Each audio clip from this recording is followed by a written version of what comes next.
Merci. Merci beaucoup. Bonjour à toutes et à tous. Et puis, merci de l'invitation de la part de toute l'équipe pédagogique qui fait ces belles séances. Je sais que c'est chaque année comme ça, il y a un thème, etc. Et ça fait venir des gens ici dans ce lycée. Je trouve que c'est une très, très belle initiative. Comme ça a été dit pour ma part, c'est la deuxième fois que je viens. Et je viens vraiment très volontiers parce que c'est un plaisir que d'aider comme ça les collègues et les profs qui s'investissent. Pour moi, c'est aussi un plaisir de venir en Haute-Loire, mais ça ne vous regarde pas, c'est mes affaires à moi, parce que c'est une région que j'aime bien aussi et dans laquelle j'ai des attaches familiales, donc c'est aussi un grand plaisir. Alors, explorer la nature. Quand on m'a proposé le thème au départ, j'ai un peu réfléchi, parce que moi, je suis préhistorien, donc je travaille sur des sociétés qui sont très, très, très anciennes, et surtout sur des sociétés. Et ça, c'est vraiment important et ça change des autres chercheurs, des autres disciplines qui réfléchissent sur les sociétés humaines. C'est-à-dire, c'est des sociétés où il n'y a pas de mémoire. Il n'y a pas de mémoire dans la préhistoire. Il y a la préhistoire, il n'y a pas de mémoire écrite, évidemment, par définition, parce que la préhistoire, c'est l'histoire avant l'écriture. Et puis, il n'y a pas de mémoire orale. Ou en fait, vous allez voir aujourd'hui, on pensait qu'il n'y avait pas de mémoire orale. Peut-être que c'est un petit peu plus compliqué que ça, mais on verra ça dans quelques minutes. Et en même temps, ce sont des sociétés qui, dans l'imaginaire populaire, l'imaginaire de tout le monde, les humains préhistoriques sont ceux qui vivent vraiment dans la nature. Alors, je me suis dit, bon, oui, on me propose ça, c'est intéressant, parce que nous, on travaille la relation entre les humains et le milieu naturel, c'est vraiment un thème essentiel sur lequel on travaille constamment quand on est préhistorien. Mais je me suis dit, mais comment arriver à le faire passer, comment arriver à montrer ça à des élèves de terminale pour que ça vous intéresse, pour que ça participe de votre formation. Et ce que j'ai choisi de faire, c'est de vous montrer les images de la nature et de réfléchir aussi sur les images de la nature que nous ont laissées ces populations, puisqu'elles en ont laissé, vous en avez à l'écran, elles ont peint, dessiné, gravé. On verra surtout des choses dans des grottes, mais il y a des choses qui sont aussi en plein air, sur des supports, sur des morceaux d'ossements, sur des galets, etc. etc. Peu importe les supports, ils nous ont laissé des images de la nature. Et puis, je me suis dit aussi, il faut que je dise quelques mots, c'est ce qu'on va voir en premier, de cet imaginaire qu'il y a autour. Parce que dans ce rapport, dans cette grande question nature-culture, bon, vous êtes en terminale, vous faites de la philo, vous savez que la question de nature-culture, c'est une des grandes questions qui occupe les gens qui essayent de penser le monde depuis très très longtemps. Dans cette grande question, les sociétés préhistoriques, elles sont souvent renvoyées à, des a priori, des espèces d'images d'Épinal. Ces images d'Épinal, vous les connaissez. Il y a soit, le plus souvent, on imagine que les sociétés préhistoriques non pas vivent, mais survivent. Mais alors survivent dans le sens misérabiliste de la chose, hein. C'est-à-dire qu'ils sont en fait confrontés à une nature qui est hostile, une nature qui est difficile, il fait très froid. Ça, c'est pas vrai d'ailleurs, hein. Pendant la préhistoire, vous savez, le climat, il varie. Donc des fois il fait très froid, mais des fois il fait des climats similaires à ceux d'aujourd'hui. Donc il y a des climats glaciaires, des climats interglaciaires, mais dans l'imaginaire, il fait très très froid. Bon, cela dit, même si c'est vrai que le climat varie, c'est vrai que pendant les 2 millions, le million d'années, parce que ça fait 1 million d'années qu'en Europe et en Asie, il y a des humains, ça commence à faire pas mal un gros laps de temps. Pendant ce million d'années, c'est vrai qu'il a fait plus souvent froid un climat froid qu'un climat tempéré. Mais bon, il ne fait pas de jour froid. Mais ça renvoie beaucoup à ça. Et puis, par une nature qui est considérée comme hostile. Et pourquoi elle est considérée comme hostile ? Parce qu'elle est considérée encore comme pas domestiquée. Les sociétés dont je vais vous parler aujourd'hui, ce sont des sociétés qui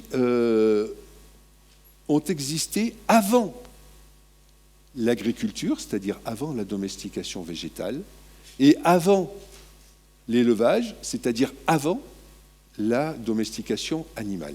Donc il n'y a pas de domestication. Et la domestication, c'est vraiment quelque chose dans lequel on pense que c'est à ce moment-là, quand je dis on pense, c'est-à-dire dans l'imaginaire populaire. C'est à partir de ce moment-là que la nature est domestiquée. C'est-à-dire que quelque part, c'est un lien un petit peu de subordination, un lien de pouvoir qui est mis par les hommes sur les ressources animales ou les ressources végétales. En les domestiquant, on les contrôle. Ça renvoie, je ne sais pas si vous avez vu Foucault, par exemple, Michel Foucault en philo, mais ça renvoie voilà, à le pouvoir, domination, etc. etc.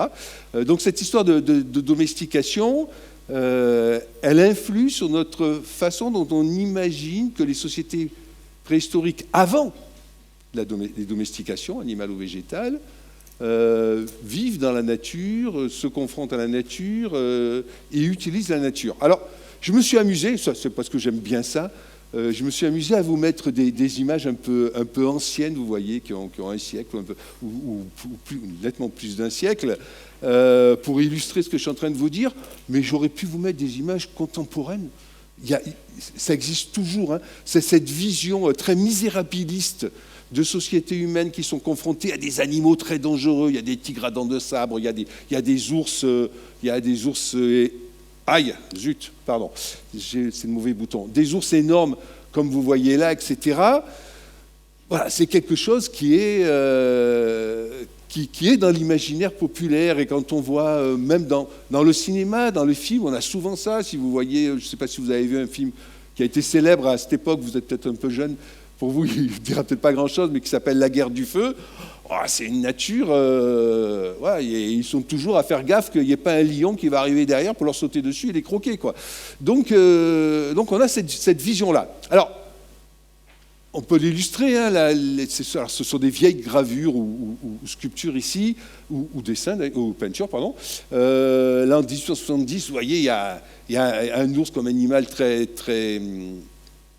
puissants, très dangereux, ils sont peu armés. Hein, c'est des sociétés qu'on imagine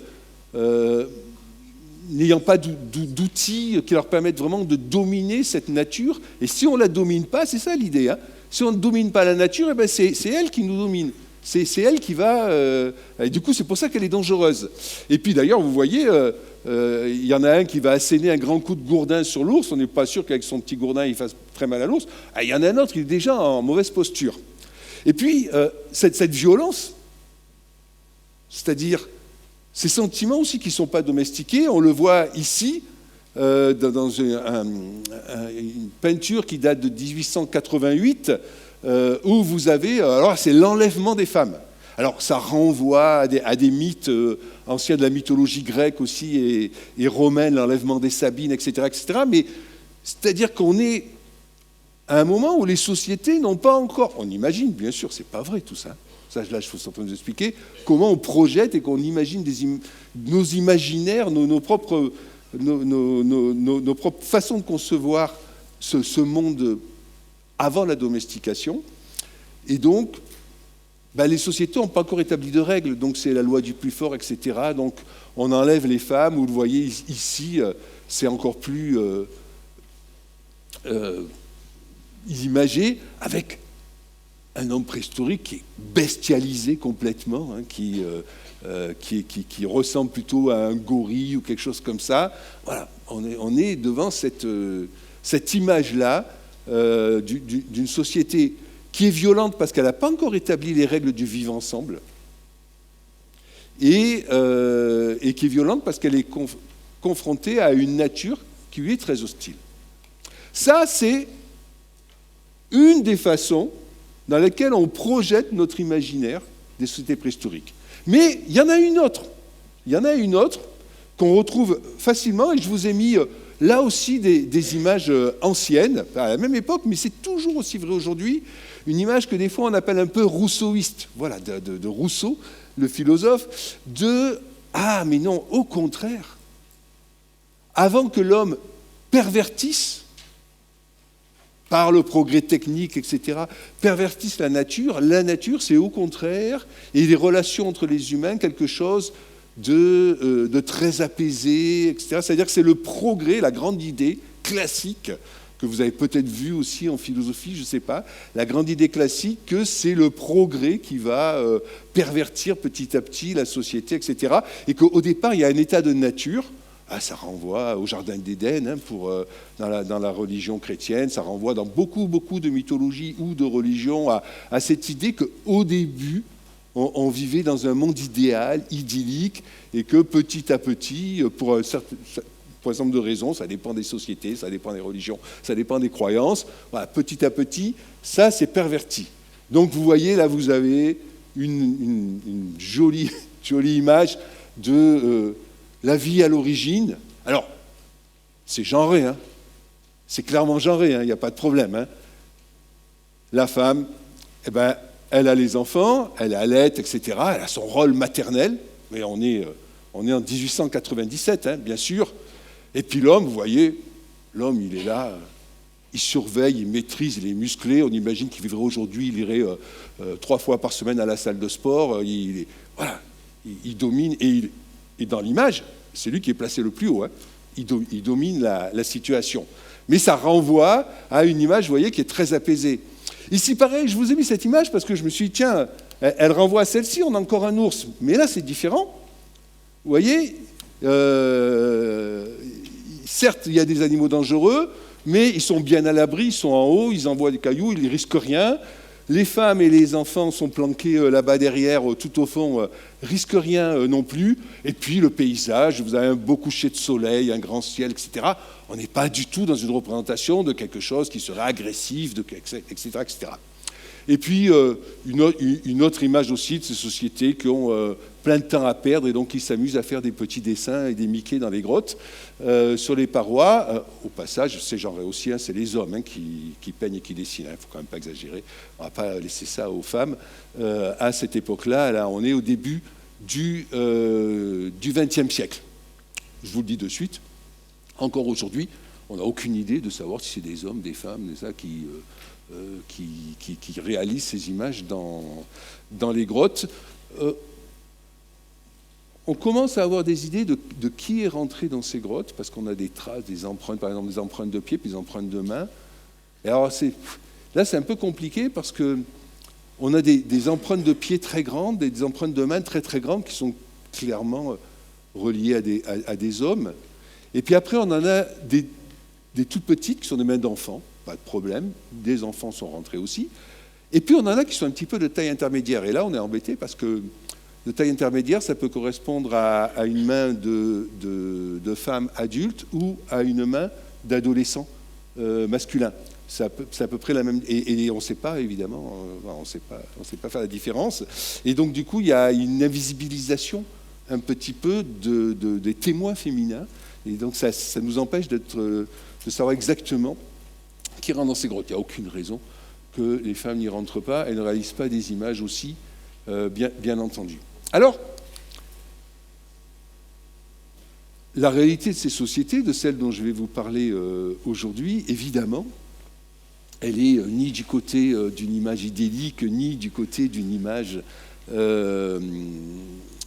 absolument misérable et misérabiliste. Elle est même pas entre les deux. Elle est à côté. Elle est autrement. Alors, c'est qui ces sociétés dont je vais vous parler aujourd'hui? Parce que je ne vais pas vous parler de toutes les sociétés de la préhistoire pendant plusieurs millions d'années. Pas du tout. Je vais vous parler d'une période qui se situe environ entre 35 000 ans avant aujourd'hui et qui se termine il y a environ 10 000 ans. Donc c'est une longue période de 25 000 ans.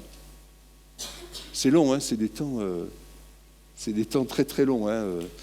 De Jules César à nous, il s'est passé à peine 2000 ans. Quoi. Et là, je vous parle de 30 000 ans. Donc on est vraiment sur des temps très très très longs. Mais des sociétés qui ont vécu en Europe entre 35 000 et 10 000 ans, et qui sont ces sociétés qui justement ont pénétré dans des grottes et ont laissé un certain nombre d'images, et vous connaissez probablement de noms, peut-être en avez-vous déjà visité, certaines de ces grottes qui sont très connues, Lascaux, Altamira, Cosquer à Marseille, où j'habite, etc., etc., la grotte Chauvet. Certains d'entre vous ont déjà visité des grottes ou des répliques de grottes? Levez la main, n'ayez pas peur. Ah oui, oui, pas mal. Voilà. Eh ben, ce sont ces sociétés qui ont fait, bravo, c'est bien, ce sont ces sociétés qui ont fait ces images-là, ce sont de ces sociétés-là dont je vais vous parler. Alors, qui c'est? D'abord, qui c'est ces gens biologiquement? Parce que ça, c'est important. Quand on travaille en préhistoire, et contrairement à là aussi, il y a tous les autres collègues qui travaillent sur la société humaine, on peut travailler parfois sur des humains qui sont humains, mais qui ne sont pas nous, qui sont différents de nous, qui sont des hommes de Néandertal, des Homo erectus, vous avez dû entendre parler de ces espèces-là, des Homo habilis ou autres. Il y a de nombreuses espèces humaines, et qui d'ailleurs, dont certaines ont vécu en même temps à la situation que l'on vit aujourd'hui, où il n'y a plus qu'une seule espèce humaine sur la Terre, Homo sapiens. Sur toute la Terre, il n'y a que des Homo sapiens, du nord au sud et de l'est à l'ouest.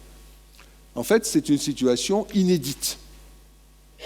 Pendant toute la préhistoire, il y a eu plusieurs espèces humaines différentes qui ont cohabité autour de la Terre. Et au passage, je ne dis pas ça pour vous inquiéter, mais au passage, quand on travaille sur l'évolution des espèces, quand dans un genre, il n'y a plus qu'une seule espèce, ça sent pas très très bon en principe pour l'espèce. C'est pas voilà, quand on perd comme ça la diversité, la biodiversité, en général c'est pas très bon. Alors on espère que pour les humains c'est pas pareil, mais voilà. Bref, je passe là-dessus. Alors qui ce sont? Ce sont des Homo sapiens qui viennent d'Afrique. Notre espèce apparaît en Afrique. Il y a déjà 250, 300 000 ans. Pendant longtemps reste en Afrique. Et puis, il y a environ 70 000, 80 000 ans, va sortir d'Afrique et va se répandre petit à petit dans le monde entier. Et aujourd'hui, on pense à aller ailleurs, la Lune, maintenant qu'on est allé dans le monde entier, la Lune, Mars, où vous voulez.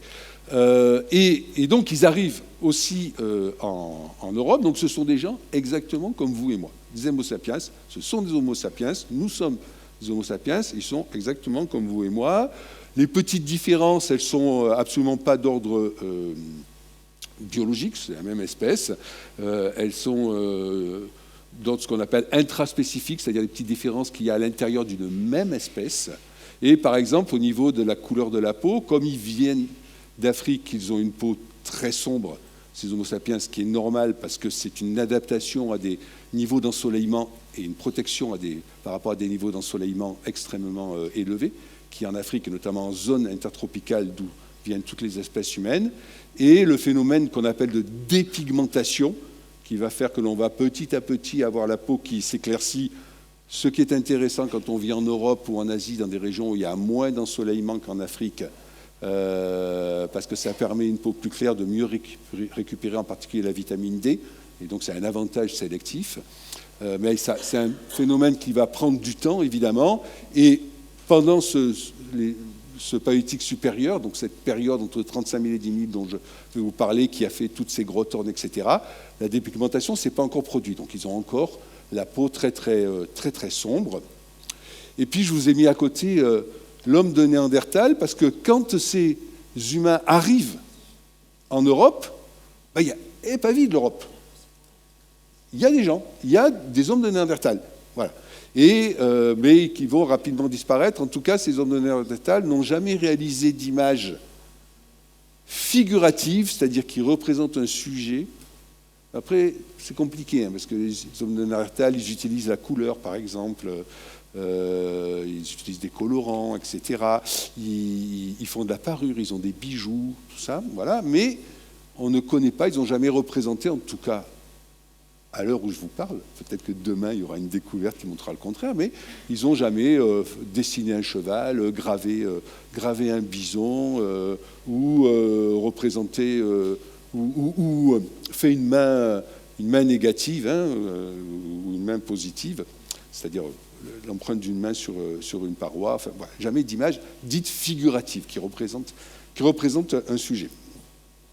Donc là, on va parler uniquement de ces de gens qui sont des Homo sapiens de notre espèce.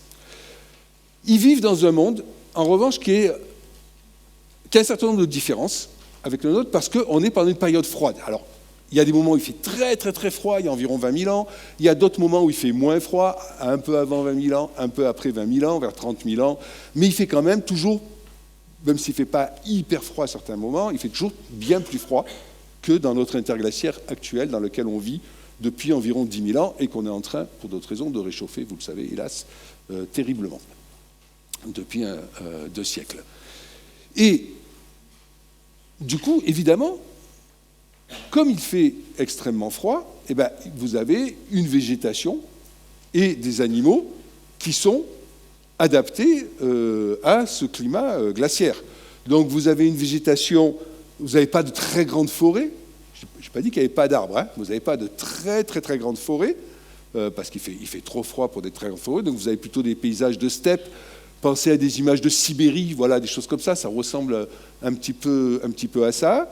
Et puis vous avez des animaux qui sont aussi des animaux adaptés au froid, donc vous avez des rennes, vous avez des animaux qui pour la plupart d'entre eux existent encore aujourd'hui, mais vivent aujourd'hui beaucoup beaucoup plus au nord, évidemment. Et puis il y a aussi quelques animaux qui aujourd'hui ont disparu, ils ne sont pas si nombreux que ça, quelques carnivores, des hyènes qui ne sont pas les hyènes africaines, qui sont ce qu'on appelle des hyènes des cavernes, qui ont complètement disparu, mais qui existaient à l'époque en Europe, des lions, qui sont non plus pas les lions africains, qui sont des cousins des lions africains que l'on connaît aujourd'hui, mais qui ont disparu aussi, qui sont d'ailleurs des lions sans crinière. Et puis, bon, les mammouths, évidemment, les mammouths, mais sinon, les ovibos, les chevaux, les cerfs, parce que dans le sud de l'Europe, il y a aussi des cerfs, les rennes, etc. Bon, ce sont des animaux. Le renard, il y a des petits animaux aussi, les renards. Alors, c'est plutôt les renards polaires, ceux qu'on trouve en Scandinavie aujourd'hui, par exemple, et pas les renards roux qu'on a aujourd'hui s'il fait trop froid, mais c'est des renards comme on les connaît, etc. etc. Donc, on a des populations qui sont un environnement adapté à ce climat, évidemment, et puis une géographie, vous le voyez sur cette image, qui est un petit peu différente. Pourquoi ? Enfin, un petit peu, beaucoup même. Parce que, comme il fait très froid, l'eau sur la Terre, vous en avez toujours le même volume. Ça ne bouge pas dans le temps. Mais comme il fait très froid, une partie de l'eau qui aujourd'hui retombe sous forme de pluie, etc., tombe dans les rivières, s'évapore, enfin vous connaissez le cycle de l'eau, eh ben, elle reste bloquée dans le glacier arctique, et puis aussi, on ne l'a pas sur la carte, dans le glacier antarctique au pôle sud. Et donc vous avez une immense extension de ce glacier qui, vous voyez, descend jusqu'à la latitude quasiment de Londres, à peu près. Vous avez toute la Scandinavie est sous la glace, etc. Le glacier, les Alpes sont complètement couvertes de glace. Il n'y a pas des glaciers disjoints comme aujourd'hui, mais un immense glacier qui recouvre toutes les Alpes et qui descend quasiment jusqu'à Lyon, hein, à l'ouest, et pour ceux qui connaissent le plus au sud-est, qui descend quasiment jusqu'à Sisteron au sud. Donc des zones, voilà, qui sont interdites. Pas des glaciers, il y a des glaciers permanents sur les Pyrénées, sur le Massif central aussi, et notamment sur la Haute-Lozère, etc., etc. Tout le sud du département, ça, c'est complètement glacé, vers la Chavade, etc. Et cette eau, comme elle est là, elle n'est plus là. C'est normal. Il y a beaucoup moins d'eau dans les mers, et donc vous avez un niveau. Le niveau de la mer est en altitude 120 mètres plus bas qu'aujourd'hui. 120 mètres plus bas, ça veut dire que tout ce qui est à moins de 120 mètres de profondeur est émergé. Et du coup, vous avez un contour des côtes qui est très très différent, et en particulier, vous voyez ici la Manche. La Manche, elle ne fait jamais plus de 70 mètres de profondeur. Donc du coup, la Manche, elle est complètement émergée. Donc on passe... Ça ne fait pas plaisir à nos collègues anglais quand on leur dit, pourtant c'est la vérité, mais on passe à pied sec en Angleterre, dans le sud de l'Angleterre, qui est la seule partie du Royaume-Uni d'aujourd'hui qui n'est pas sous les glaces, on y passe à pied sec. Et à l'époque, ce n'est pas marqué sur cette carte, mais vous avez un immense fleuve qui descend du glacier polaire, et avec 2 grands affluents, la Seine d'un côté et la Tamise de l'autre. Et puis voilà, vous avez des contours de côtes, et donc du coup vous avez un monde qui est plus grand, parce qu'il y a tout un tas d'espaces ici, vous voyez, la côte italienne, là, elle est là, donc vous avez toute cette partie-là qui est complètement émergée, vous passez de Venise au Balkan à pied sec en ligne droite, quoi. Donc vous avez un monde qui est quelque part plus grand, mais en même temps un monde qui est aussi plus petit par certains endroits, parce que vous avez d'immenses zones qui sont complètement englacées, donc impropres évidemment à l'occupation humaine. De toute façon, c'est bien simple, hein. Si vous n'avez pas d'eau courante, vous n'avez pas d'animaux. Si vous n'avez pas d'animaux, vous n'avez pas d'humains à cette période-là. C'est pas toujours simple la préhistoire, mais ça, c'est un des aspects assez simples. Et ces sociétés, avant l'agriculture, avant l'élevage, ce sont des sociétés qui sont nomades. Pourquoi elles sont nomades? Parce que, en fait, et c'est là où on en vient au cœur de notre sujet, ce sont des sociétés qui prélèvent l'ensemble de leurs ressources sur le milieu naturel. Puisqu'il n'y a ni agriculture ni élevage, tout ce dont ils ont besoin, ils vont le prélever dans la nature. Ils vont le prélever dans le milieu naturel. Or, une grande partie des ressources dans le milieu naturel sont des ressources qui sont elles-mêmes nomades. Des grands troupeaux d'animaux. À l'époque, il y a des grands troupeaux de chevaux, des grands troupeaux de rennes, des grands troupeaux de bisons et d'aurochs. Ce sont des troupeaux qui sont dans certains pâturages à la belle saison, dans d'autres pâturages à la mauvaise saison, et donc des troupeaux qui bougent, qui se déplacent. Ils ne sont pas toujours au même endroit. Les ressources végétales, c'est la même chose. À certains moments, vous avez des fruits à tel endroit, etc. Et puis, quand c'est plus la saison, vous n'en avez plus, mais en revanche, vous avez des champignons ou autre chose ailleurs, à un autre endroit, etc. Donc, si vous voulez, le nomadisme de ces sociétés répond au nomadisme des ressources. Le nomadisme, c'est une façon extrêmement efficace, extrêmement habile d'exploiter un environnement dans lequel on ne produit pas les ressources, mais on les collecte entièrement. Ils collectent toutes leurs ressources, tout ce dont ils ont besoin. Ce sont des sociétés aussi, contrairement à l'image misérabiliste que l'on peut parfois avoir, qui sont à haut niveau technique. Là, je vous l'ai illustré par juste une image. Ici, c'est une image de chasse aux rennes. Et on ne voit pas très bien, on ne voit pas l'arbre en entier, mais vous avez des saguets, donc des espèces de lances, mais qu'on peut projeter, qui sont extrêmement performantes avec des pointes de saguet qui peuvent être en pierre, en silex par exemple, ou en os, etc. Mais voilà, quand on expérimente là-dessus, ça fonctionne très très très très bien, qui sont en plus projetés à l'aide d'un instrument qu'on appelle un propulseur, c'est une espèce de crochet, donc vous mettez votre saguet dessus, ça fait bras de levier, ça augmente l'énergie cinétique de votre arme qui devient encore bien plus vulnérante, etc. Vous voyez qu'ils sont extrêmement bien habillés, on est en période glaciaire, hein, donc évidemment qu'ils sont très très couverts, et on a retrouvé en fouille les petites aiguilles, y compris des aiguilles à chat, qui ressemblent tout à fait à nos aiguilles aujourd'hui, qui leur permettent de coudre des vêtements. On sait par un certain nombre d'études, que je n'ai pas le temps de vous détailler ici, puis ce n'est pas le sujet ici, je ne vous fais pas un cours de préhistoire du tout, qu'ils transforment les peaux en cuir, ils savent tanner la peau, etc. etc. Donc, voilà, en fait, ils ont tout un tas d'équipements qui leur permettent, soit des équipements domestiques, c'est-à-dire ce qui est nécessaire à la vie de tous les jours, y compris pour les tentes, les habitats, etc., etc., soit les équipements qu'on appelle synégétiques, liés à la chasse. Ils ont tout un tas d'équipements qui sont extrêmement performants et qui leur permettent non pas de survivre, mais de vivre, et de vivre relativement confortablement dans cet environnement très, très froid du paléolithique supérieur. Là où on voit qu'ils vivent bien, c'est parce qu'on retrouve leurs ossements. Et quand on étudie ces ossements, quand ils sont bien conservés, ce qui heureusement est parfois le cas, on peut regarder sur les ossements, on voit très très bien si par exemple la croissance des individus depuis la naissance a été a été harmonieuse ou s'il y a eu des moments de carence, des moments de disette, etc. On peut lire aussi un certain nombre de maladies, etc., qui vont laisser des traces sur les ossements. Et en fait, on a des populations qui vivent très bien, on a des moyennes, des espérances de vie qui sont de l'ordre de 50 ans pour cette période-là, ce qui est beaucoup, ce qui est vraiment beaucoup. Dans le monde entier, hein, avant qu'on invente les antibiotiques, on vivait pas. Enfin, les espérances de vie qu'on a aujourd'hui en Occident, elles sont très très récentes. Hein. Elles datent de l'invention de la pénicilline et des antibiotiques. Vous savez qu'au cours du XXe siècle, les sociétés occidentales ont gagné plus de 20 ans d'espérance de vie. C'est absolument énorme en à peine un siècle. Mais sinon, les espérances de vie de 50 ans, ce sont des belles espérances de vie avant l'invention des antibiotiques. Et par exemple, je peux vous assurer que ce sont des espérances de vie très, très supérieures aux mineurs du XIXe siècle, du nord de la France ou de la Pologne, etc., qui ne vivaient pas aussi longtemps en moyenne, loin de là. Avec les gamins qui, à l'âge de 7 ans, étaient dans les mines à aller travailler, à respirer les poussières de charbon, etc., etc.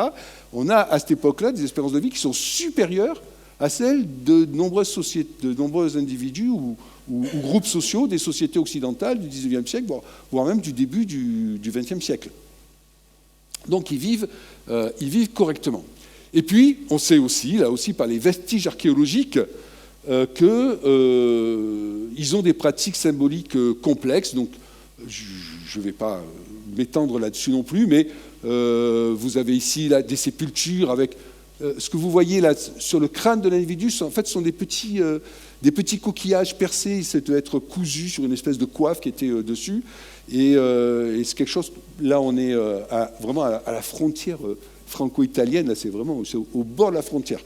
C'est les grottes des Balsirossi ou de Grimaldi aussi. C'est tellement proche de la frontière, je pense qu'il y a une partie du parking au pied des grottes, ça doit être en France, mais c'est en Italie, mais tellement c'est près. Mais, par exemple, ce type de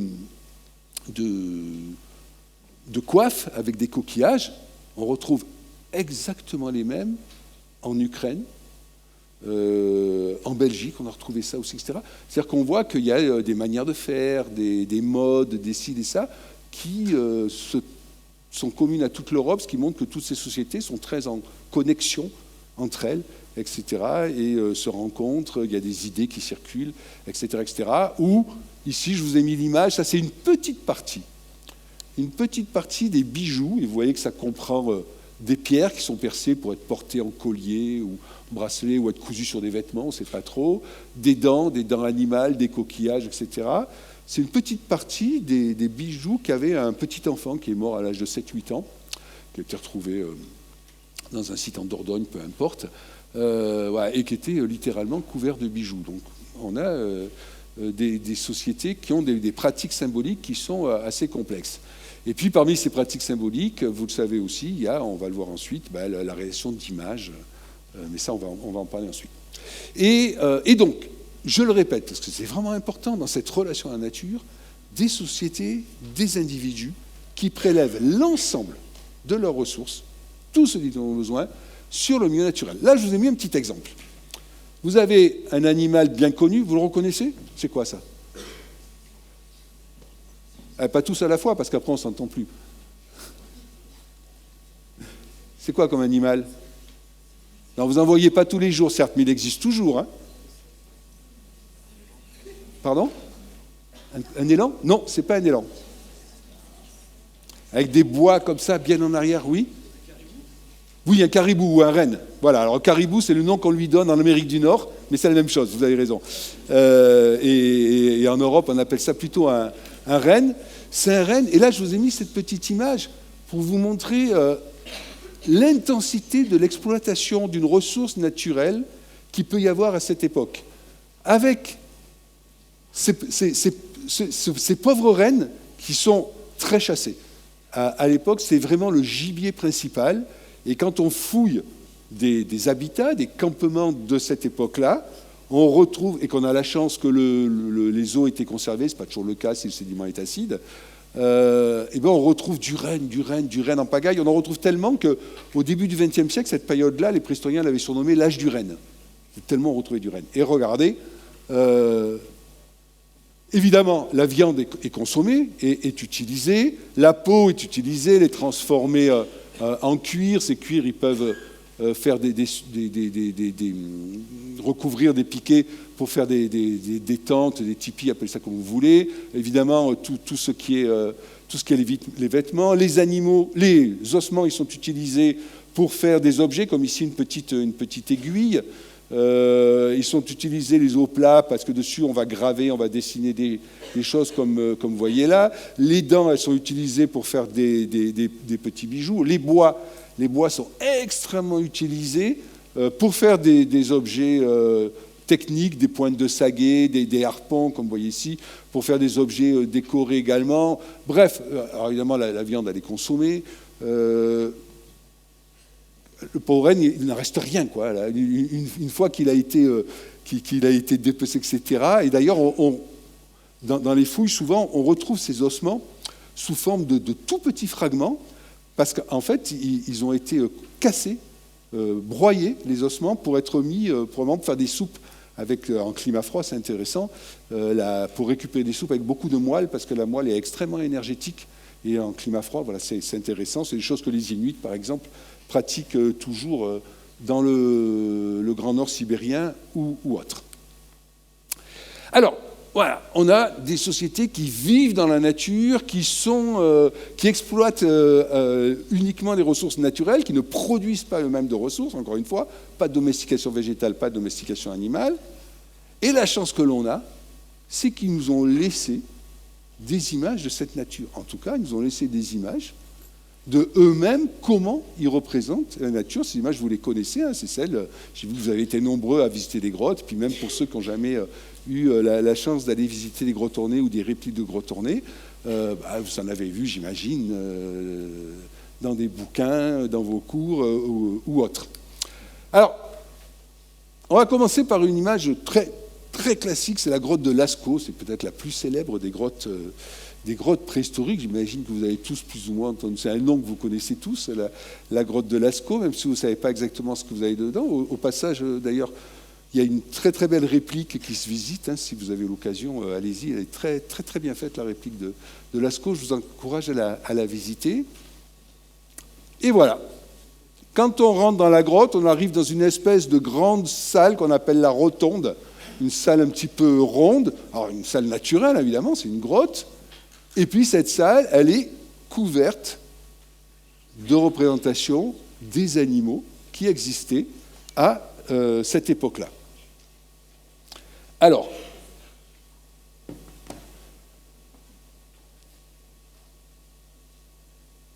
qu'est-ce qu'on va voir? Alors, selon les grottes, ce n'est pas tout à fait toujours les mêmes animaux, quoique.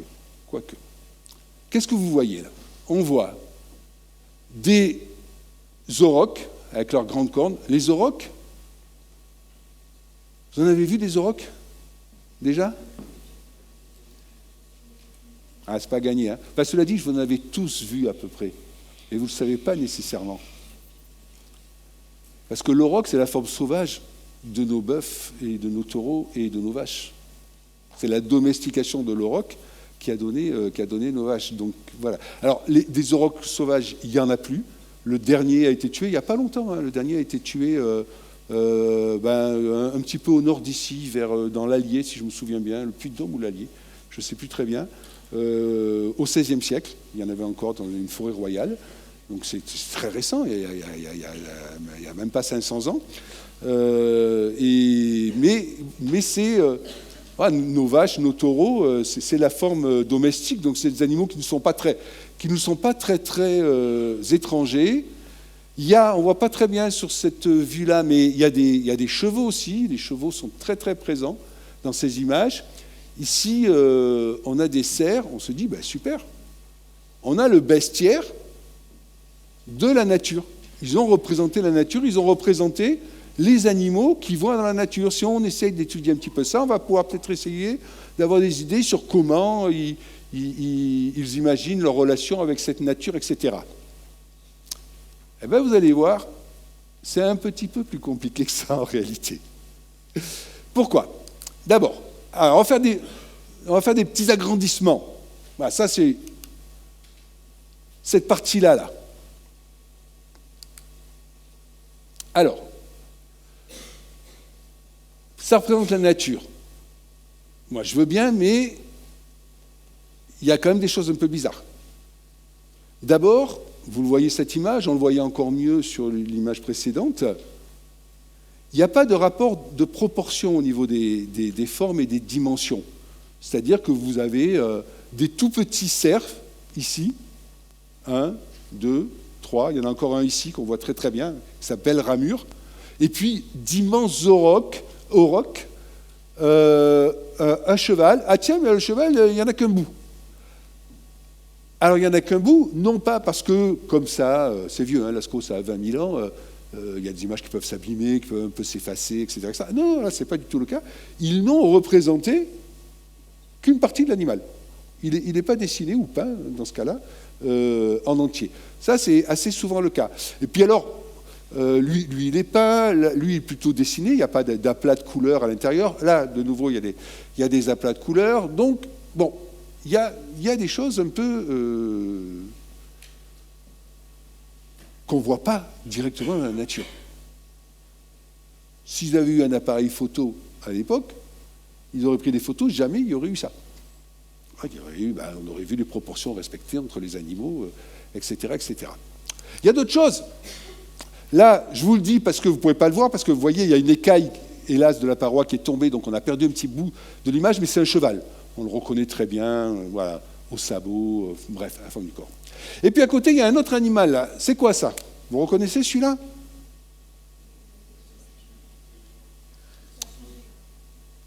Celui-ci, là. Oh, pardon.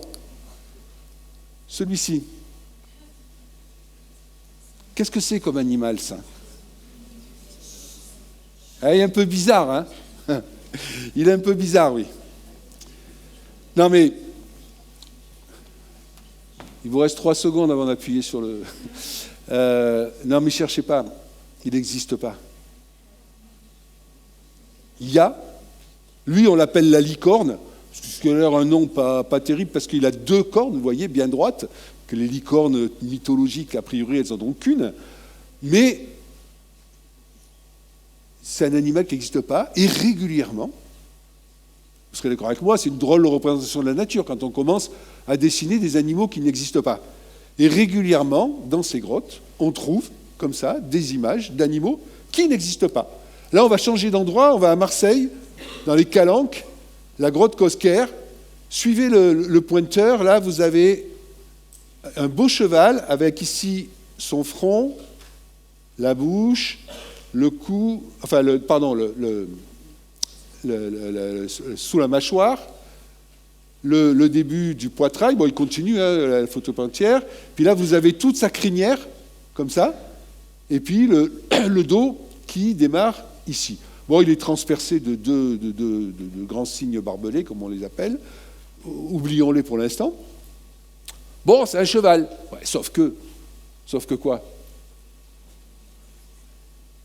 Sauf qu'il a 2 cornes d'auroch magnifiques. C'est-à-dire que là, on a un mélange de 2 animaux qui existent. Les aurochs, ça existe, les chevaux, ça existe. Mais des chevaux avec des cornes d'auroch, aujourd'hui, il n'y en a pas, et je peux vous assurer que hier, il n'y en avait pas non plus. Hein, ça n'a jamais existé. Donc on est, comme dans la licorne précédente, on est dans une représentation de la nature qui représente des animaux qui n'ont jamais existé. Et puis, ça, c'est la grotte Chauvet, c'est en Ardèche.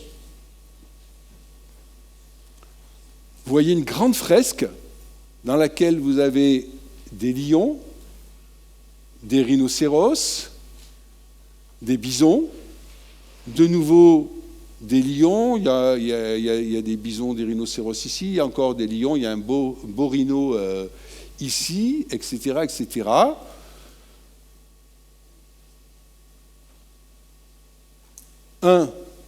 Dans la nature, vous ne trouverez jamais ces animaux proches comme ça les uns des autres. 2, j'ai rajouté ici, mais où sont les rennes? En fait, tout à l'heure, quand je vous ai montré l'image du renne, là, qui était complètement découpé, machin, tout ce qu'on en faisait, c'est pas un hasard. Hein. J'ai bien insisté sur le fait que le renne, c'était l'animal le plus chassé, c'est celui qu'on retrouve le plus quand on fouille les habitats des gens qui ont fait ces images, eh bien, les rennes, je vais vous le prendre autrement. On connaît à peu près 250 grottes ornées en Europe, ce qui est pas mal, qui représentent des milliers et des milliers d'images. Et parmi ces milliers et milliers d'images, des milliers et des milliers d'images d'animaux. On va le voir après, il n'y a pas que des animaux, mais il y a beaucoup d'animaux, comme tout ce que je viens de vous montrer. Parmi ces animaux, la plupart existent, mais il y en a un certain nombre qui n'existent pas. On vient de les voir.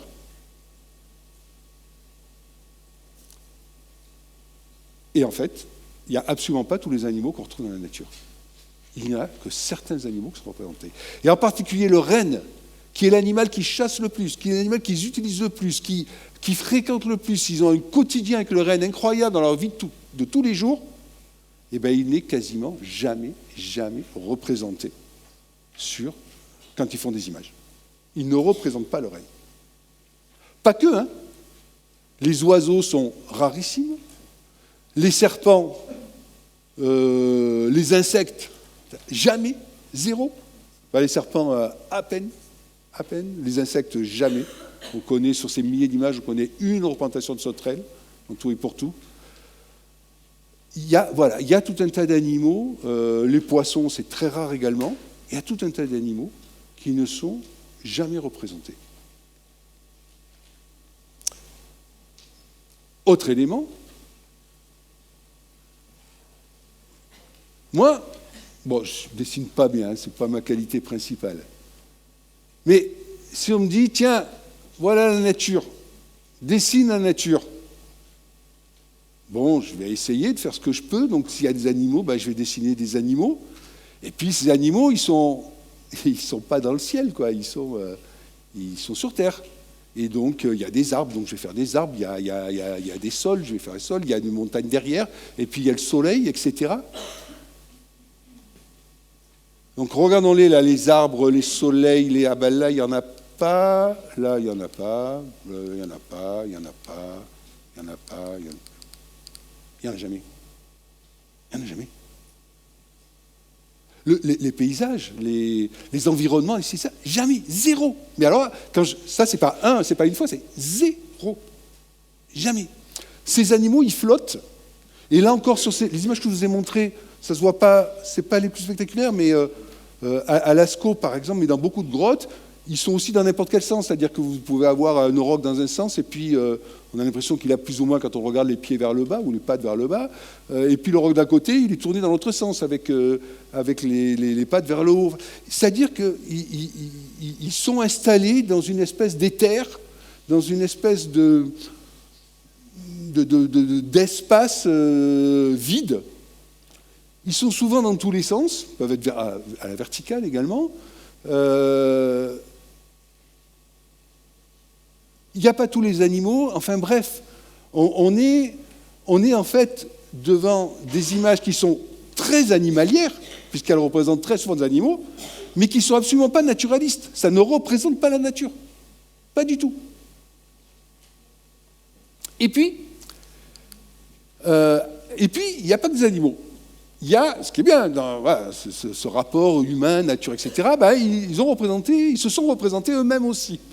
Ils ont représenté des humains. Alors ça, c'est intéressant. J'ai repris une image de Lascaux.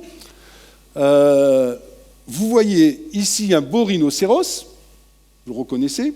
Il y a des rhinocéros à l'époque. Ce n'est pas les mêmes que les rhinocéros, ces rhinocéros qu'on appelle laineux. Voilà, parce il fait très froid, donc ils ont un gros pelage.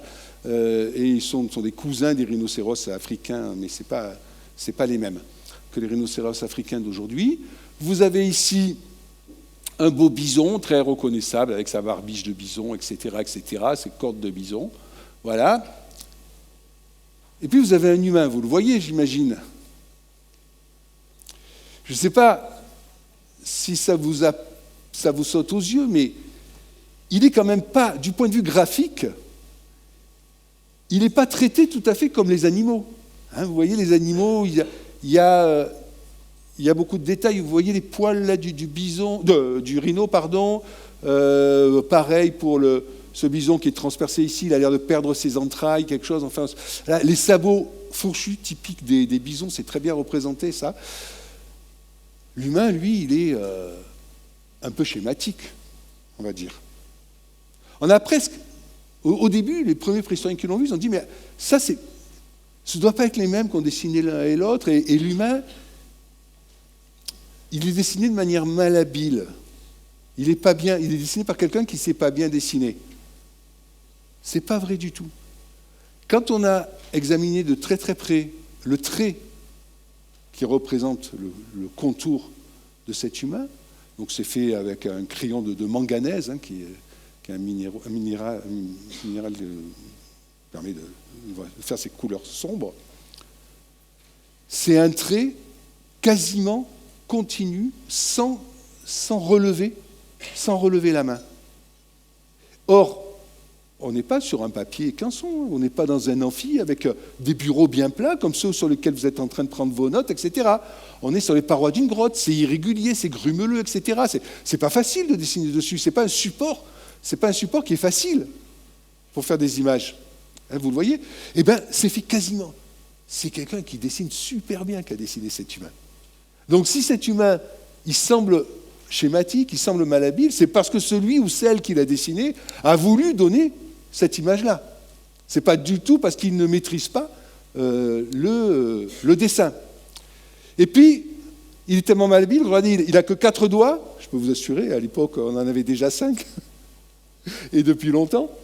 Il n'a que 4 doigts, il a un sexe en érection, ce qui est classique des représentations masculines de cette période-là. Et puis, il n'y aurait pas quelque chose d'autre à dire ? Il n'y a pas quelque chose qui nous semble un peu curieux aussi dans cet humain ? Allez-y.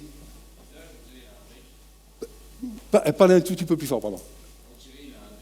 Exactement. Ah, il a une drôle de tête quand même.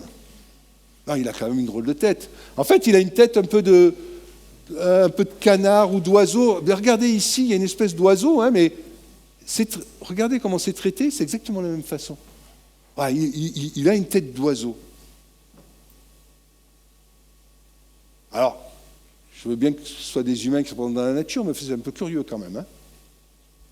Donc on a là quelque chose d'un petit peu curieux, et on a l'impression, ça je vous le signale parce que c'est très très rare, dans ces images préhistoriques c'est très rare, on a presque l'impression d'une scène, c'est-à-dire on a l'impression que le bison renverse l'humain. Et ça c'est extrêmement rare, c'est-à-dire des images qui donnent l'impression que ça raconte une histoire, c'est presque unique en fait dans cette image-là de Lascaux, et même dans Lascaux c'est le seul endroit où il y a cette impression-là. Sinon on n'a jamais l'impression que ça raconte une histoire, en tout cas une histoire que l'on peut directement interpréter en la regardant. Alors, c'est pas unique à Lascaux. Ici, ça se voit pas très bien, mais ça se voit pas très bien parce que justement, c'est un peu fait pour ça. Ici, vous avez un humain, regardez. Là, il y a sa tête, toute ronde. Et puis là, il y a sa poitrine, son ventre. Il y a un bras qui part ici avec les doigts. Et alors, c'est raclé pour faire le bras. Il est très épais, alors que là, c'est un très fin. Voilà. Il a les jambes qui se terminent en pointe, les fesses derrière, le dos, les épaules. Et ça revient ici. Il est transpercé de traits. Il a d'ailleurs un corps. Dans cette même grotte, il y a des phoques qui sont aussi dessinés. Et la manière de dessiner le corps, c'est pas loin entre le phoque et l'humain, c'est assez ressemblant. Et on retrouve ce côté très malhabile qu'on vient de voir, très schématique, même si c'est pseudo-malhabile ou pseudo-schématique, on en a pu voir à Lascaux. Bon, il y a souvent, ça on le reverra, des humains qui sont représentés de façon partielle, c'est-à-dire juste, mais ça on va le revoir ensuite, juste des parties du corps, là par exemple, des mains négatives, en Espagne ou à Cosquer. Et puis, ici, vous vous souvenez, on a vu des animaux qui n'existent pas, on a vu des animaux qu'on appelle hybrides, qui ont une partie de corps d'un animal, une partie de corps d'un autre animal, comme ce cheval avec des cornes de bison de la grotte Cosquer. Eh bien, regardez, vous avez la même chose chez les humains. Ici, vous avez une très belle statuette en ivoire de mammouth, si je me souviens bien, oui, c'est ça, en ivoire de mammouth, avec un corps humain, mais une très très belle tête de lion. Donc une magnifique statuette, moi je la trouve très très jolie, mais encore une fois ce côté hybride avec une partie humaine, une partie animale. Quand on regarde les représentations féminines, même chose, même chose dans le sens où on ne va pas être sur du réalisme anatomique. Pas du tout. Là, vous avez trois statuettes, ou fragments de statuettes. Celle-ci, c'est une des plus célèbres, celle de Brassempouille, et qui est cassée, hélas. Et là, vous avez 2 statuettes, mais on en connaît à peu près 200 de ces statuettes, et alors, elles respectent toutes les mêmes codes iconographiques. C'est-à-dire que ces statuettes, elles n'ont pas de traits du visage. Elles ont une tête, hein, mais il n'y a pas de traits représentés, il n'y a pas d'yeux, il n'y a pas de bouche, il n'y a pas, etc., etc. Elles ont des jambes qui sont serrées l'une contre l'autre et qui se finissent en pointe le plus souvent. Et elles ont les organes sexuels féminins hypertrophiés, hyper développés, bien plus qu'en réalité, les seins et le sexe, en particulier le triangle pubien, la vulve, qui sont dans des proportions anatomiques absolument irréelles et bien plus volumineuses qu'en réalité. C'est vrai ici dans une statuette qui est en Italie, dans celle-ci qui est en Autriche. Et puis alors, des fois on me dit « Ah oui, mais celle de Brassempouille, quand même, celle-là, elle a un visage, etc. » Regardez-la bien. Elle a un nez, je suis d'accord. Elle n'a pas de bouche. Elle n'a pas d'yeux. Il y a une espèce de les arcades. Quand on regarde vite, on a l'impression qu'il y a les yeux, mais arrêtez-vous, regardez bien, il n'y a pas d'yeux du tout. Voilà, donc celle-ci qui est la plus détaillée, vous voyez, elle n'est absolument pas réaliste, quand même. Pas de bouche, pas d'yeux, etc., etc. Alors certes, elle a une espèce de coiffe, mais ça, c'est pas la seule, etc. Donc on a des représentations féminines qui représentent, on ne sait pas trop quoi, la féminité, le ci, ça, ce que vous voulez, mais pas les femmes. Ce n'est pas des portraits, de femmes. Comme les hommes qu'on a vus, ce n'étaient pas des portraits d'hommes. Ce sont des images qui sont des images transposées par rapport à la réalité anatomique. Pour cette représentation féminine, ce que l'on a le plus, en fait, ce sont les images de la vulve, du sexe féminin. Ça, on en connaît des milliers. Elles sont innombrables, à la fois dans les grottes, dans les grottes gravées, comme ici, donc soit un triangle avec la fente vulvaire, dessinées comme ici dans la grotte de Tito Bustillo en Espagne. Et puis, j'attire votre attention là-dessus parce qu'on va le retrouver ça ensuite, pas sur des images sexualisées, mais sur d'autres types d'images. Vous voyez dans les grottes des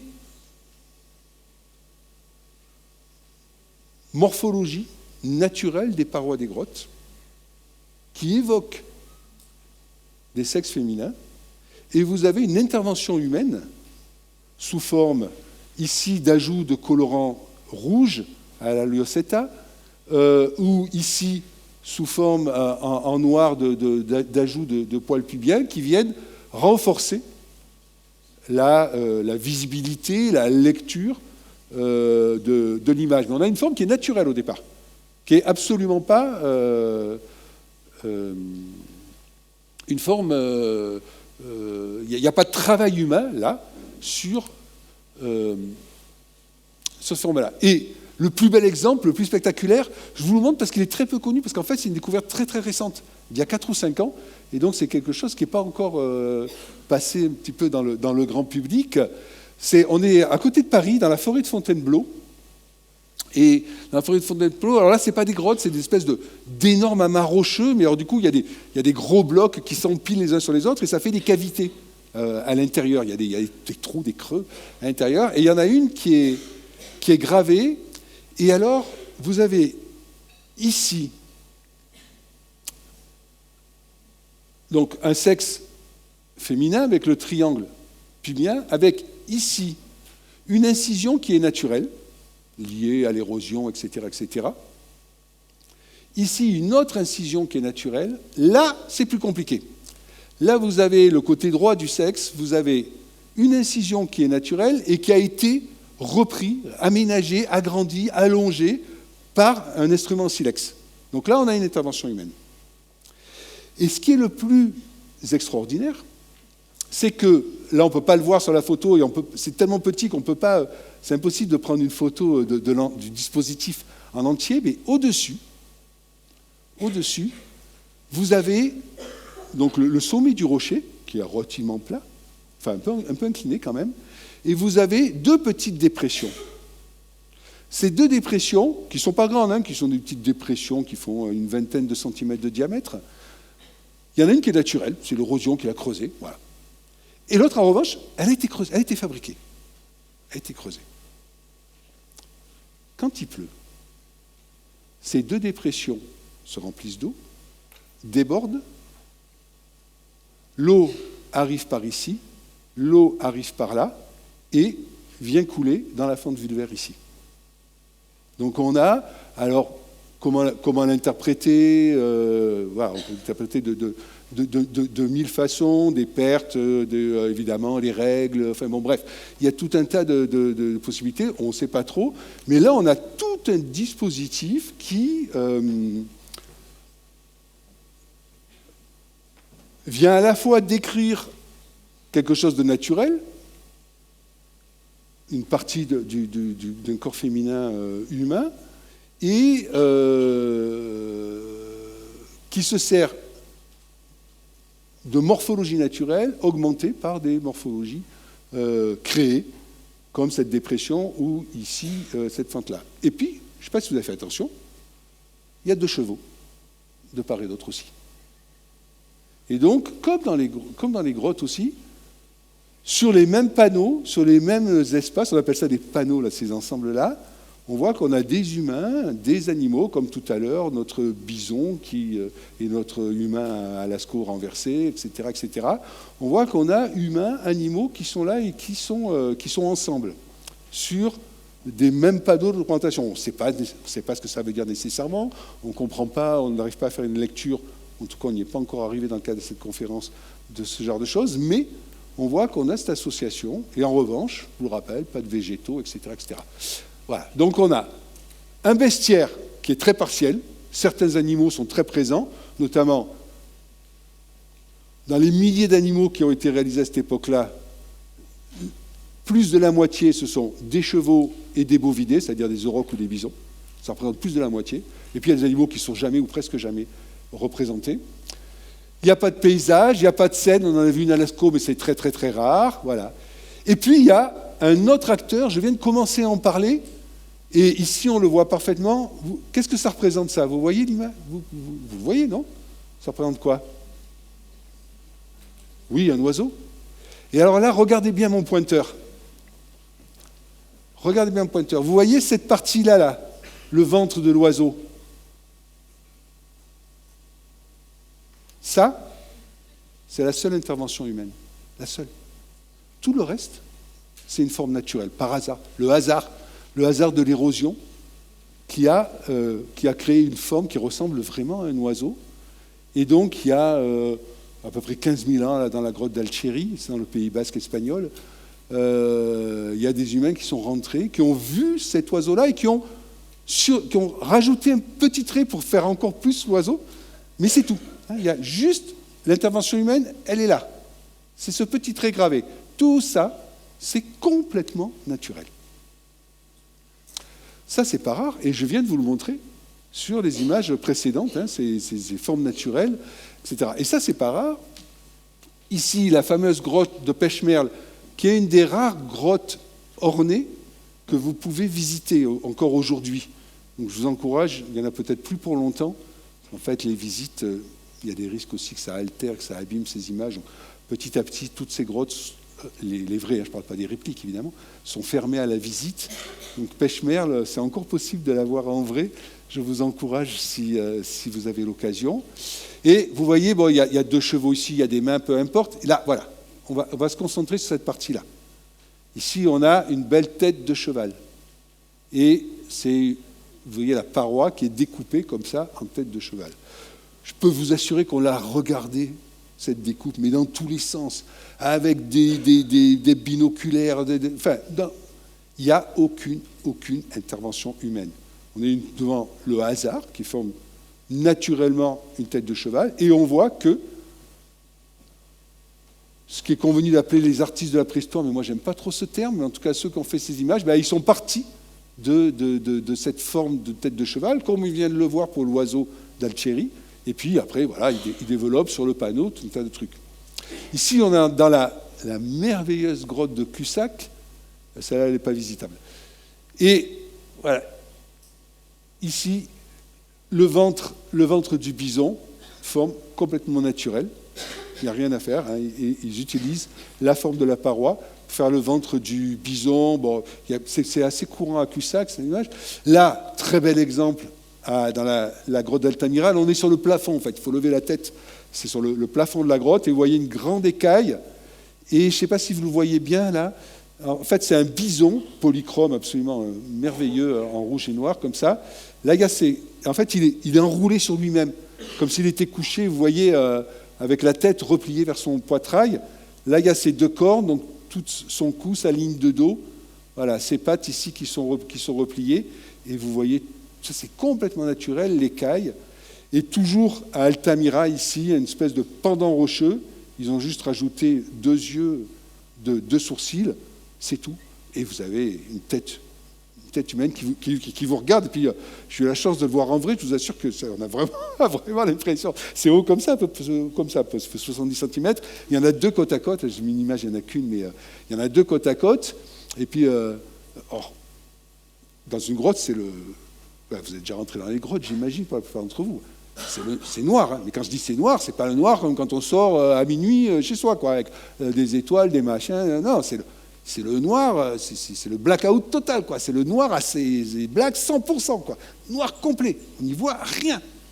Et donc, il y a juste la lampe de la lumière de votre torche, quoi, qui éclaire, sinon on ne voit rien. Et là, c'est dans une espèce de diverticule, on est obligé de passer à 4 pattes, c'est pas très, très pratique, et donc on n'éclaire pas vers les 2 masques. Et puis à un moment, ça s'élargit un petit peu, vous pouvez vous retourner, donc vous avez votre torche dans la main, et paf, et vous les avez là à 50 cm. Enfin, moi, j'ai fait un bond, quoi. Ça fait drôle, quoi. Et ils vous regardent, quoi. C'est assez incroyable. Et bien, tout ça, cette espèce de nez, de bouche, tout est naturel. Donc ils ont vu dans les parois, ils ont vu des choses, ils ont vu des formes, et puis ensuite, ils les ont amplifiées par un certain nombre d'images. Là, c'est une vue un petit peu plus générale, hein, qui vous montre ces dispositifs. Là, vous avez des vulves féminines dans une espèce de recoin. C'est très souvent dans des creux qui vont mettre, ou des aplats de couleurs qui sont même pas des formes, hein, c'est juste de la couleur qui est imposée. Vous voyez, on est dans des... En fait, la paroi fait tout autant partie de l'image que les images elles-mêmes représentées.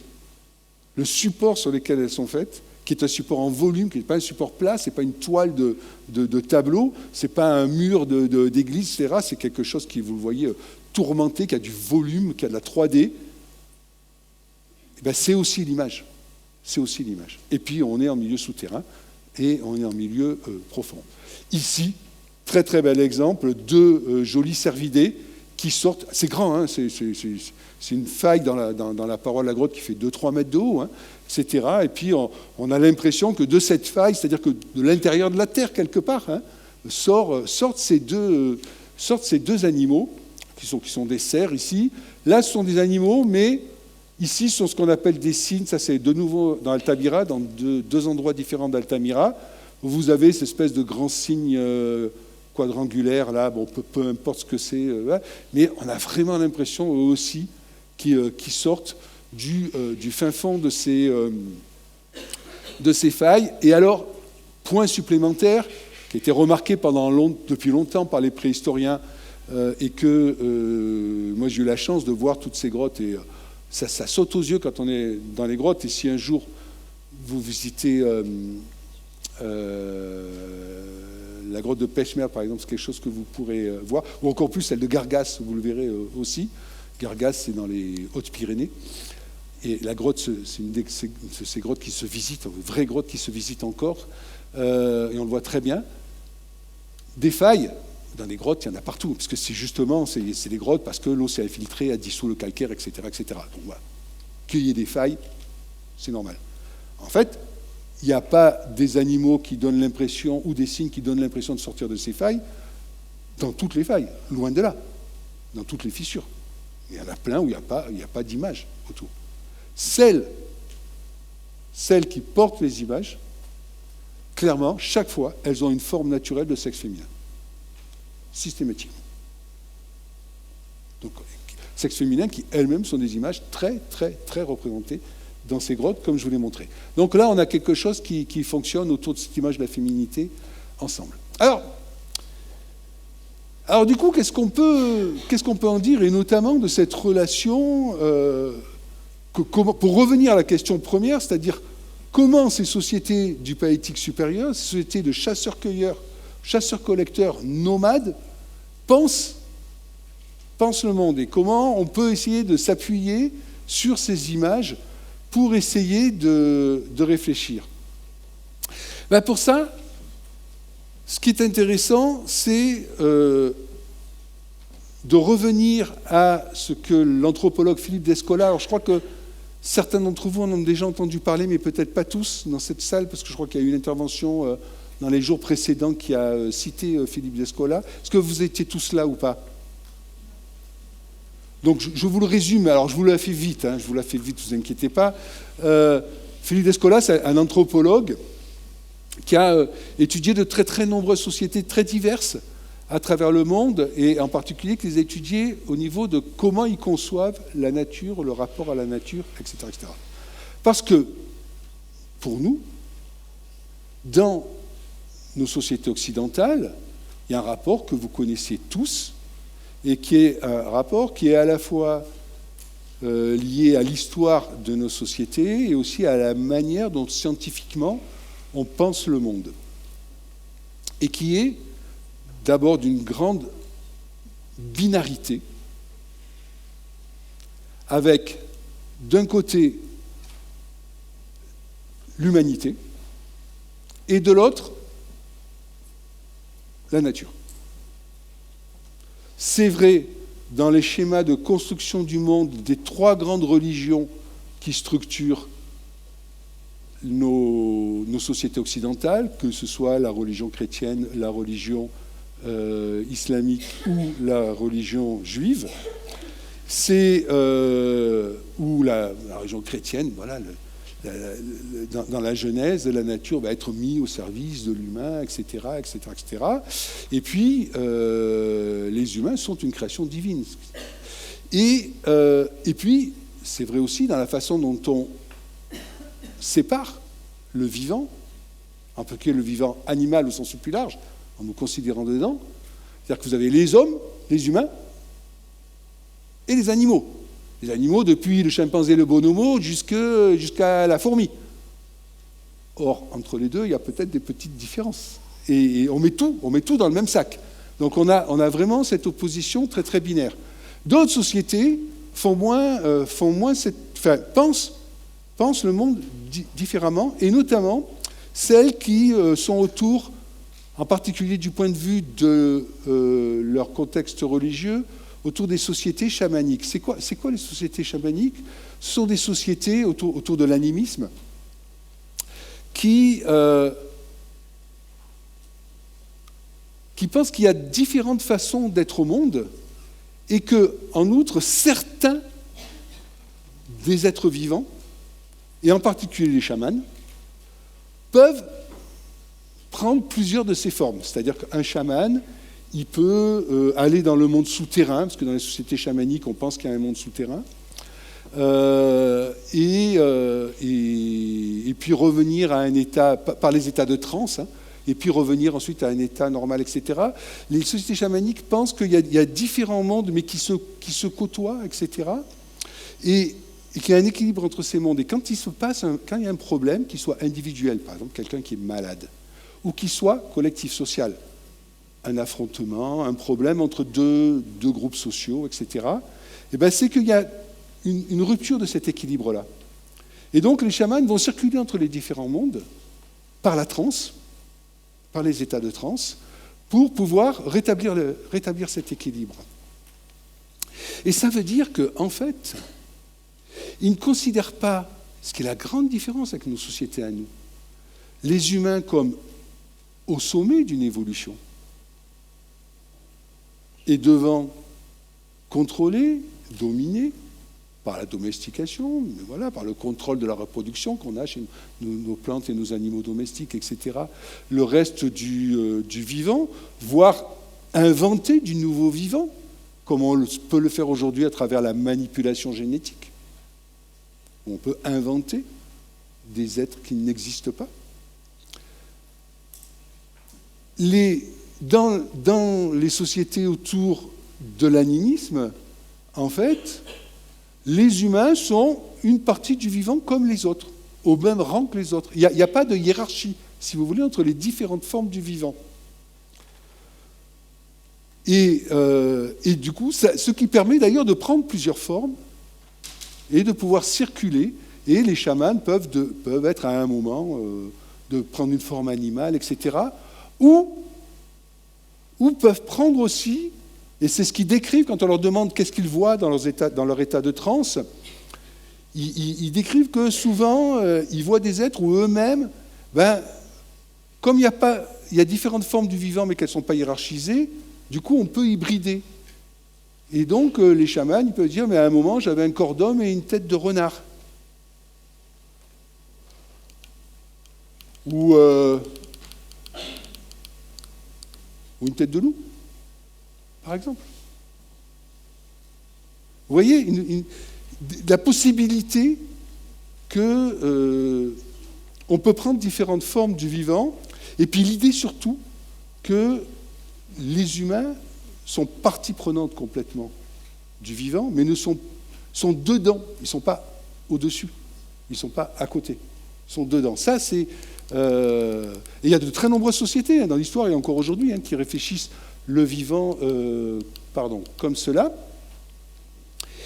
Et à côté de ça, parallèlement à ces travaux de Descola et d'autres anthropologues, ethnologues comme on disait avant, qui ont réfléchi sur ces questions-là, on a des préhistoriens qui ont dit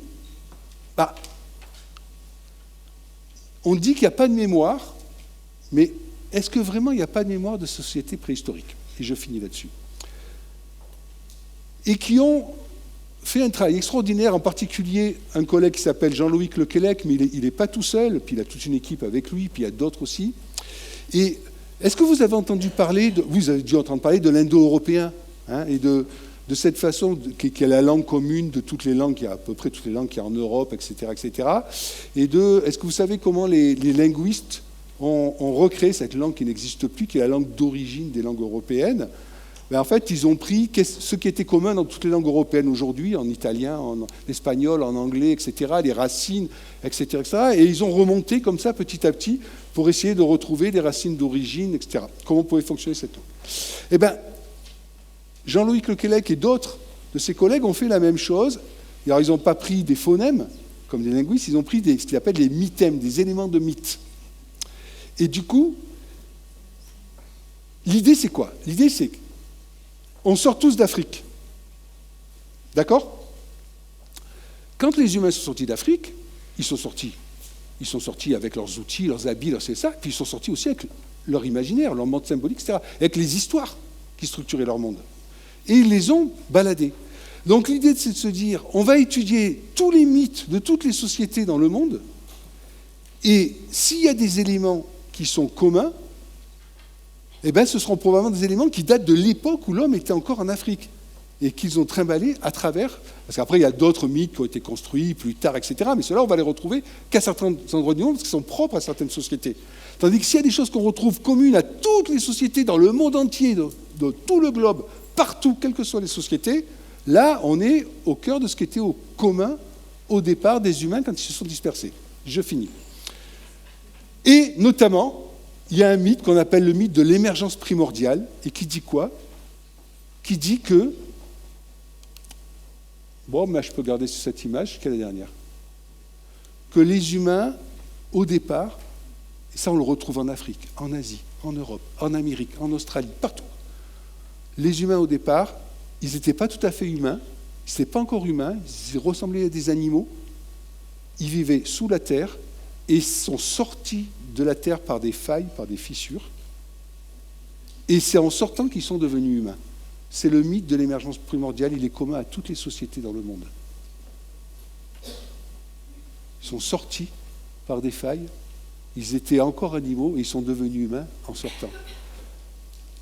C'est l'idée qu'on a aujourd'hui, c'est que ces images que l'on a dans les grottes, eh bien, ça nous raconte les premiers mythes de l'humanité, et les mythes de l'humanité, probablement ce mythe de d'où viennent les humains,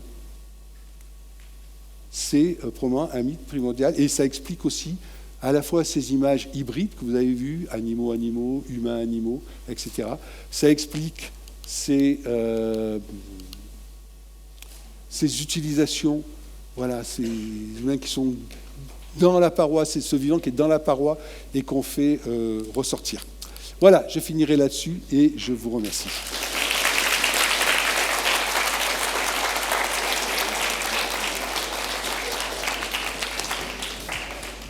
Alors, commence à avoir l'habitude, on va passer par un temps d'échange. Donc, le silence, c'est filmé. On vous posez la question dans le micro, qu'on puisse l'enregistrer, et la réponse. Donc, je vous demande de ne pas ranger vos affaires pour l'instant, parce qu'évidemment, ça fait du bruit. Les questions, des échanges, les questions peuvent être variées. Ça peut être aussi... on peut sortir un peu de la conférence sur la paléontologie. Il n'y a pas de souci. Donc, qui a la première question, qui est toujours pas facile à poser, la première? Je vais commencer, j'en ai deux. D'abord sur les représentations de la nature qui sont super partielles. Votre présentation suscite des questions, mais est-ce que vous avez des éléments de réponse? Pardon, mais qui parce que je vois pas là. C'est moi qui suis en train de parler. Ah pardon, voilà. Je cherchais dans la. Je suis là sur le côté. Oui, pardon. Donc est-ce que les représentations très partielles de la nature, est-ce que vous avez des éléments de réponse pour expliquer cette représentation si partielle de la nature? Et ma deuxième question, c'était sur les dessins qui sont représentés dans les grottes. Est-ce que vous avez des idées sur la période pendant laquelle les représentations ont été faites successivement dans la même grotte? Est-ce qu'on sait si ça s'est fait sur quelques dizaines d'années, sur quelques siècles, sur quelques millénaires? D'accord. Alors, je vais commencer par la deuxième question. C'est très variable. Il y a des grottes qui ont fonctionné très peu de temps, dans lequel très peu de gens sont rentrés. Cussac, je vous ai montré la grotte de Cussac, c'est ça. Alors, probablement parce qu'elle a été fermée par des coulées de terrain très vite. Et Cussac, c'est incroyable. Hein, c'est une grotte qui est couverte d'argile. Du coup, on a des empreintes partout. Et sur une des grandes parois, on voit l'empreinte d'une personne, une seule, qui va jusqu'à la paroi, qui grave sur la paroi, donc les empreintes se déplacent latéralement le long de la paroi, et puis qui revient. Et jamais personne d'autre n'est allé jusqu'à cette paroi depuis. Il n'y a pas d'autre empreinte. Et comme a priori on ne s'est pas volé, si quelqu'un d'autre y était allé, on verrait ses traces dans l'argile. Et il n'y en a pas. Donc voilà. Et il y en a d'autres. La grotte Cosquer, elle a été utilisée... vous lirez partout entre 30 000 et 19 000, en fait, même un peu plus récemment, c'est un scoop, c'est pas encore publié. Et alors, ça ne veut pas dire qu'ils sont là en continu, ça veut dire qu'ils rentrent très régulièrement, etc. Et donc, on a les deux. Et d'ailleurs, des fois, ils refont des images. À Cosquer, on voit très bien qu'il y a des panneaux qui ont été dessinés ou gravés ou peints, et puis ça a été effacé, puis ils ont fait d'autres images. Mais on le sait parce qu'ils ont effacé, mais ils n'ont pas bien effacé. Donc il reste des petits bouts de traits qui sortent sur les côtés, qui nous montrent qu'il y a eu des images avant et qu'on n'a plus. Et des fois, il y a même la même image ça vient d'être fait dans la grotte de Font-de-Gomme. Ça a été publié il y a une semaine. Donc là, je vous parle de quelque chose, d'un résultat scientifique tout récent. Dans la grotte de Font-de-Gomme, il y a un beau, je ne sais plus ce que c'est, un cerf, je crois, qui a été tracé il y a à peu près 15 000 ans, et puis il y a eu une reprise il y a 8 000 ans. Il y a un petit bout du ventre qui a été redessiné il y a 8 000 ans. Voilà. Alors après, pour le fait qu'il n'y ait pas tous les animaux, parce que ça veut dire qu'en fait, ces images, elles illustrent un imaginaire, elles illustrent... je vais vous prendre un exemple, c'est peut-être plus simple. C'est un exemple qui n'est pas de moi, c'est un exemple qui est du grand préhistorien André Leroy-Gourand. Il disait, de ces grottes-là, il faut imaginer que c'est comme s'il y avait toute vie humaine qui disparaissait sur la Terre. Puis il y a des extraterrestres qui arrivent et puis ils s'amusent à jouer aux petits archéologues. Alors ils vont vite remarquer que sur la Terre, il y a des bâtiments en forme de croix un petit peu partout, là, nos églises, nos cathédrales, etc. Et puis ils vont vite remarquer qu'il y en a des grandes, il y en a des petites, donc ils vont faire de la typologie, ils vont les classer, il y en a en bois, il y en a en pierre, etc. S'ils savent dater, ils vont dire, il y en a qui sont plus récentes, d'autres plus anciennes, etc., etc., etc. Et puis ils vont dire, mais dedans il y a des images. Et puis c'est toujours les mêmes. C'est-à-dire, il y a un type qui est cloué sur une croix, il y a un type avec un agneau sur le dos, il y a un petit bébé qui est entouré d'un âne et d'un bœuf, etc. Alors, il y a des styles différents, il y a des représentations, il y a des styles très différents du point de vue iconographique, mais c'est toujours les mêmes images. Mais si vous n'avez pas l'histoire, vous voyez un type avec un agneau sur le dos, la rémission de tous les péchés du monde. Mais comment vous pouvez imaginer ça une seule seconde en voyant un type avec un agneau sur le dos? Et on est un peu comme ça. Alors un petit peu moins peut-être maintenant avec les travaux de mythologie comparée, mais on est un petit peu comme ça devant ces images-là, c'est-à-dire qu'on sent bien que ce n'est pas une représentation de la nature, on sent bien que ce n'est pas de l'art pour l'art, on sent bien, je n'ai pas parlé, mais que ça n'a rien à voir avec la chasse, etc. D'ailleurs, je vous l'ai dit, l'animal le plus chassé, c'est le renne, de toute façon, il n'y en a pas. Donc déjà, allez hop, circuler, il n'y a rien à voir pour ça. Et que ça illustre des mythologies, le monde symbolique de ces individus, mais on n'a pas l'histoire derrière, quoi. On n'a pas l'histoire. Je peux rebondir là sur votre exemple, c'est que d'accord, ok, mais nous, ceux qui ont fait les grandes cathédrales, qui ont peint partout le mec, Jésus, donc, ils se sont les mêmes, ils ont raconté l'histoire, il y a eu un pèlerinage, ça s'est répandu. Là, si j'ai bien compris, c'est des fois pas au même moment ou au même moment sur la planète. Ces grottes, pas sur la planète. Non, mais sur les territoires, ils se sont pas communiqué l'histoire qui nous manque. Mais si, ça c'est quelque chose... Voilà, quand on n'est pas préhistorien, c'est dans le grand public, c'est toujours quelque chose qui est très compliqué à imaginer. Mais ces sociétés, à travers toute l'Europe, et quand je parle de l'Europe, je dis de l'Oural, c'est-à-dire à l'est de Moscou, actuellement, de l'Oural jusqu'à l'Atlantique, hein, toute cette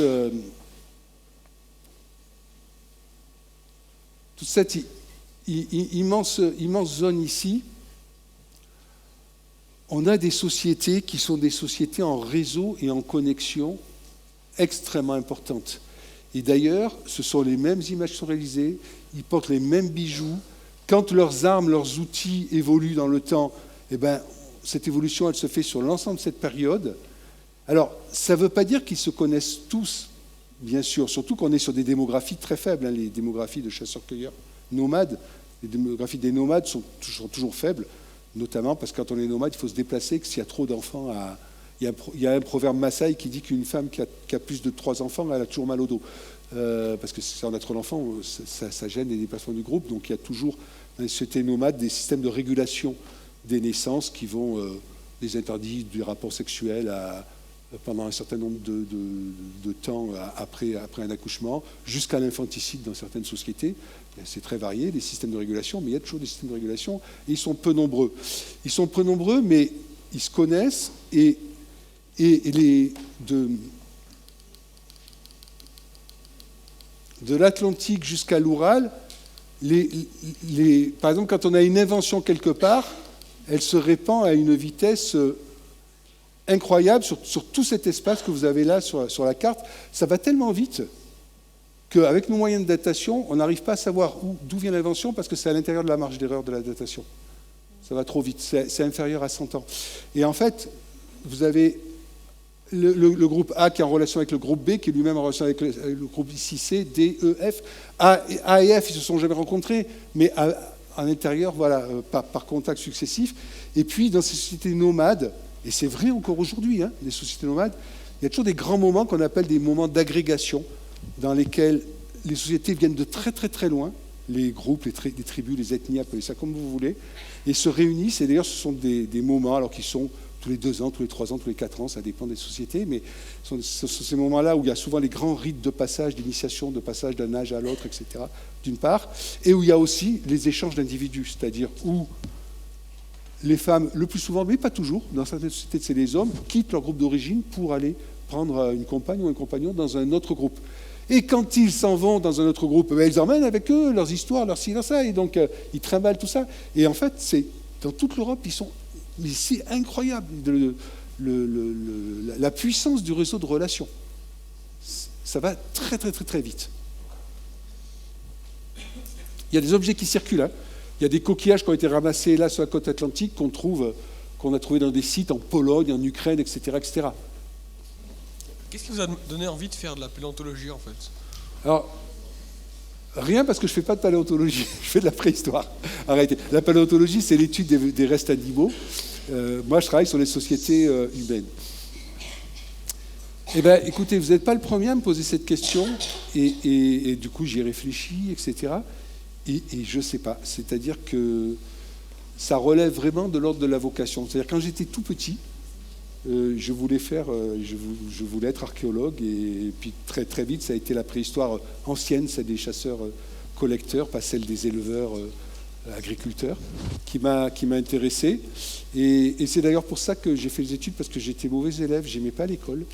Mais comme je voulais faire de la préhistoire,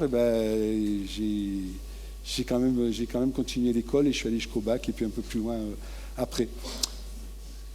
Et justement, les études, s'il y en a qui veulent se dire, tiens, la préhistoire, alors, si j'ai envie d'aller vers la préhistoire, on peut l'aborder par différents types d'études, parce qu'en fait, c'est toujours une histoire, une étude de l'homme et dans son environnement, des humains dans leur environnement. Et donc, on peut l'aborder soit par la fac de sciences, soit par la fac de sciences humaines. Donc, il y a des formations, des licences d'archéologie, ou d'histoire de l'art et d'archéologie, qui sont très bien. Mais certains collègues passent, notamment ceux qui veulent travailler par exemple sur les restes animaux, ou qui veulent travailler sur les vestiges botaniques, ou les pollens, par exemple, qui nous permettent de reconstituer les plantes qui existaient à une époque ou à une autre, etc. Il y en a parfois qui passent par la fac de sciences naturelles, on va dire au sens large, quoi. Et puis sinon, si la préhistoire et plus généralement l'archéologie vous intéresse, le mieux au départ, c'est d'aller fouiller en bénévole, d'aller sur des chantiers de fouilles et d'aller faire des fouilles. Dans cette salle, il y a au moins une personne qui l'a déjà fait, je le sais, et Madame Charles. Et donc, voilà, ça c'est la meilleure porte d'entrée vers les études d'archéologie. La question, c'est pour les élèves qui sont intéressés par les fouilles archéologiques, il y avait la revue Archéologia, mais maintenant ils peuvent aller où se renseigner? Oui, vous allez dans n'importe quel moteur de recherche et vous tapez fouilles archéologiques, alors 2026 pour cette année, ministère de la Culture. Tapez ministère de la Culture et vous allez tomber sur une base de données sur laquelle il faut retourner régulièrement parce qu'elle est constamment mise à jour, avec la liste des chantiers, le nom des responsables, l'adresse, le mail qui permet de contacter là où le responsable, voilà, et qui recherche des fouilleurs bénévoles. Donc ça, c'est le mieux aujourd'hui. Et c'est très facile. Voilà. Vous tapez ministère de la Culture, fouilles archéologiques, bénévoles, vous tombez direct dessus. Bon, on va vous remercier. Merci à vous.